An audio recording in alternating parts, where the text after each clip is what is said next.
नमस्कार, मैं वैशाली और आप देख रहे हैं आजाद कलम न्यूज चैनल। आइए रुक करते हैं आज की बड़ी खबर पर।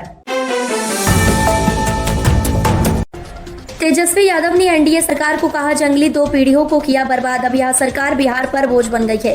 राजद नेता तेजस्वी यादव ने बिहार में नीतीश बीजेपी सरकार को एक जंगली सरकार बताते हुए आरोप लगाया है कि इस सरकार ने पिछले 20 सालों में बिहार के लोगों की जिंदगी को बर्बाद कर दिया है।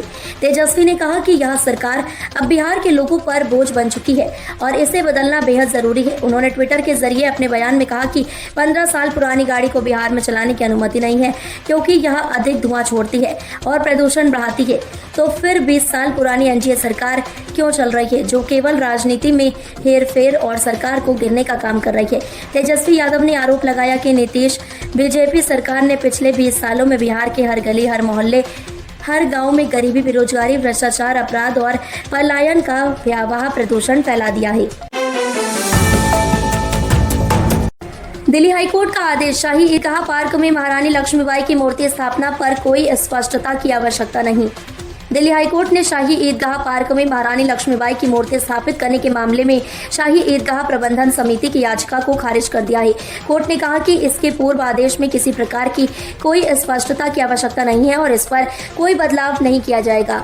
दिल्ली हाईकोर्ट के मुख्य न्यायाधीश DK उपाध्याय और न्यायमूर्ति तुषार राव गोडेले की पीठ ने इस मामले में शाही ईदगाह प्रबंधन समिति के वकील से कहा कि हमारा आदेश किसी स्पष्टीकरण की मांग नहीं करता। याचिका में मांग की गई थी कि कोर्ट के आदेश को समझने में कोई भ्रम ना हो, लेकिन कोर्ट ने इसे अस्वीकार कर दिया। सीएम रेखा गुप्ता ने किया बीजेपी के घोषणा पत्र पर बयान, 2500 रुपए पर भी दी प्रतिक्रिया।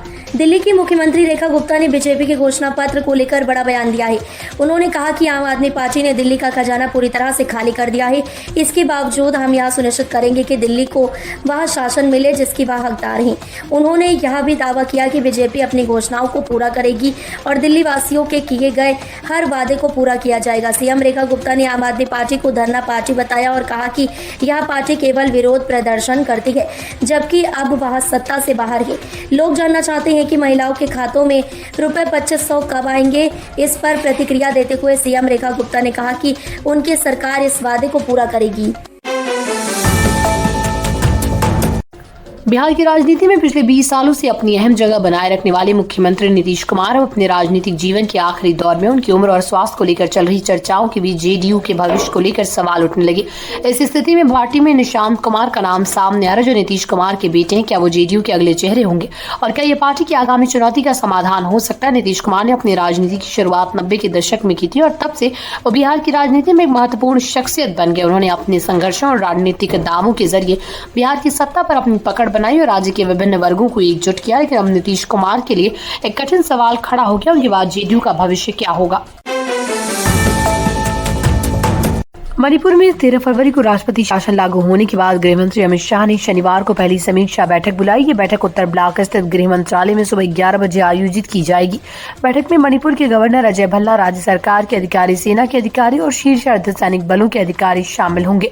इस बैठक का मुख्य उद्देश्य मणिपुर में सुरक्षा स्थिति की समीक्षा करना है। पिछले 2 वर्षों से मणिपुर में 2 जातियों के बीच हिंसा जारी है जिससे राज्य की स्थिति और बिगड़ गई। गृह मंत्री अमित शाह अब तक की हिंसा और सुरक्षा स्थिति के बारे में जानकारी लेंगे और राज्य में आगामी रणनीतियों पर चर्चा करेंगे। इस बैठक को बहुत अहम माना जा रहा है क्योंकि ये राष्ट्रपति शासन लागू होने के बाद पहली बार हो रही है जिसमें केंद्र सरकार और राज्य सरकार के प्रमुख अधिकारियों के बीच भविष्य की योजना पर चर्चा होगी। दिल्ली NCR में बारिश ने बदला मौसम, हिमाचल में भारी बर्फबारी से 200 से अधिक सड़कें बंद, जाने अन्य राज्यों का हाल। दिल्ली में मौसम में अचानक बदलाव आया है। कुछ दिन पहले तक दिल्ली में गर्मी की शुरुआत हो गई थी लेकिन अब बारिश की वजह से दिल्ली का मौसम ठंडा हो गया है। बारिश के कारण दिल्ली का न्यूनतम तापमान 4 डिग्री सेल्सियस गिर गया है और लोगों को सर्दी का एहसास होने लगा है। वहीं हिमाचल प्रदेश में भारी बर्फबारी और बारिश ने जनजीवन को प्रभावित किया है। दिल्ली में शनिवार सुबह से ही हल्की फुल्की बारिश का सिलसिला जारी है। इस बारिश ने दिल्ली के मौसम को ठंडा और सुहाना बना दिया है। फरवरी के अंत तक दिल्ली में गर्मी महसूस होने लगी थी लेकिन 27 फरवरी से जारी बारिश ने मौसम का मिजाज पूरी तरह से बदल दिया है। उत्तर प्रदेश सरकार ने एक अनोखी और ऐतिहासिक पहल शुरू की है, जिसके तहत राज्य के सभी 75 जिलों में घर बैठे संगम के पवित्र जल की डिलीवरी की जा रही है। सेवा उन लोगों के लिए जो किसी कारणवश महाकुंभ तक नहीं पहुंच पाए और पवित्र त्रिवेणी में स्नान का लाभ नहीं उठा सके। सरकार ने इसके लिए 300 से अधिक फायर इंजन भेजे हैं, जो संगम के जल को घर घर पहुंचाएंगे। प्रयागराज महाकुंभ में 66 करोड़ से अधिक श्रद्धालुओं ने पवित्र संगम में स्नान किया। इस ऐतिहासिक आयोजन को देखते हुए उत्तर प्रदेश सरकार ने एक नई पहल की है, ताकि लोग किसी कारणवश महाकुंभ में न जा सके, वो भी त्रिवेणी जल में स्नान कर सके। सरकार की इस पहल के तहत संगम का जल 75 जिलों तक पहुंचाया जाएगा, ताकि किसी भी श्रद्धालु को पवित्र जल से वंचित न रहना पड़े। अगर पुलिस भी परेशान करेगी तो मैं हर किसी का नाम सुसाइड नोट में लिख दूंगी। हर्षा रिचरिया।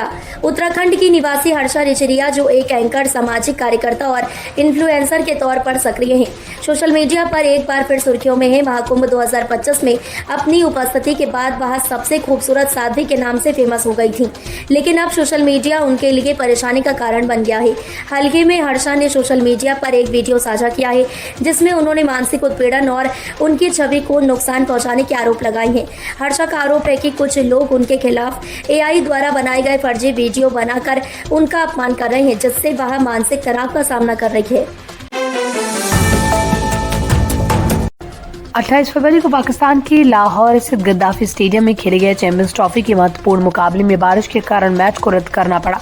इस मैच में ऑस्ट्रेलिया और अफगानिस्तान की टीमों के बीच कांटे की टक्कर होनी थी, लेकिन बारिश ने इस खेल को अधूरा छोड़ दिया। इसके बाद पाकिस्तान क्रिकेट बोर्ड की तैयारियों को लेकर फैंस ने तीखी आलोचना की और खासकर मैदान के सूखने की प्रक्रिया को लेकर मजाक उड़ाया गया। ऑस्ट्रेलिया और अफगानिस्तान के बीच मैच की शुरुआत तो ठीक रही थी और पहली पारी में मौसम ने कोई खास दिक्कत नहीं दी, लेकिन दूसरी पारी के 13वें ओवर में अचानक बारिश ने खेल को रोक दिया। बारिश के थमने के बाद भी गद्दाफी स्टेडियम का मैदान सूखने में समय लगा। इसके कारण मैच फिर से शुरू नहीं हो पाया और अंत में उसे रद्द कर दिया गया। इस दौरान ऑस्ट्रेलिया की टीम को सेमीफाइनल में आसानी से जगह मिल गई, जबकि अफगानिस्तान को भारी नुकसान उठाना पड़ा।